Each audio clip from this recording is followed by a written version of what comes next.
This is Journey Through John. We're looking at John chapter 10, verses 19 through 21. And this is where understanding what we've previously read and following the flow of the whole thing can be so helpful. So we've already seen that all that we're reading about is in the shadow of Ezekiel 34, the fulfillment of that kind of a prophecy about bad shepherds and that God himself would be a good shepherd. But let's also remember chapter 9. John chapter 9, there was a man who was born blind. Jesus healed him, and the Pharisees and the religious leaders were questioning him, and at first they didn't believe it, and they questioned his parents, and they questioned him, and man, who in the world can this guy be who healed the blind man? And even the blind man said, isn't it peculiar that you don't know who that guy is, and yet that guy gave me my sight? That was chapter 9. You go to chapter 10, Jesus is speaking to the religious leaders, just right on the heels of that, and he tells them, there's a sheepfold, there's a shepherd, and he goes on to explain, I am the door to the sheepfold, I am the good shepherd, I'm going to lay down my life for the shepherd, all of that. And then we come to the response. That's what we're reading here. So let's go ahead and take a look at this. Let's read 19 through 21. There was again a division among the Jews because of these words pointing back up to what Jesus has said about himself. Verse 20. Many of them said, he has a demon and is insane. Why listen to him? Others said, these are not the words of one who is oppressed by a demon.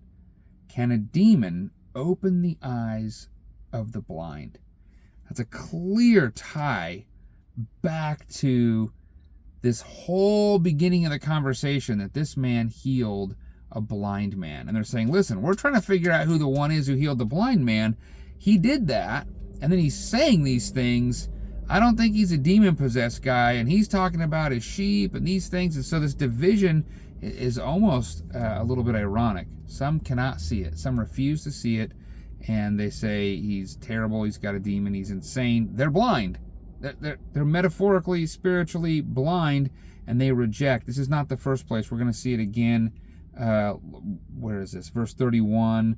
They're going to pick up stones to stone him as they're responding to him. And then again, they're going to try to arrest him in verse 39. So this is kind of the first of the Jewish people's rejection. So it doesn't matter what he says. It doesn't matter what he's sharing. It doesn't matter the truth he's speaking. They have already determined he's not anybody we want to live. We want to arrest him. We want to kill him. We don't want to have anything to do with this guy. That's not the right response. That's absolutely not the right response. What's the right response? You know what the right response is in your heart. Your response is to say, this man truly is the Son of God. This is the man who he is, who he says he is. I'm going to receive this man. I'm going to believe this man and believe his words. Because one who can open the eyes of the blind, one who can give light to those who do not have sight, must be of some great significance. He must be who he just claimed he was, the door. I am the door. I am the good shepherd. He says again, I am the good shepherd. He must be this one that we have been waiting for in Ezekiel 34, that we sing about in the 23rd Psalm, and so on. That's the right response. These guys clearly have the wrong response. I suppose that leaves us to think, what's my response? What's your response?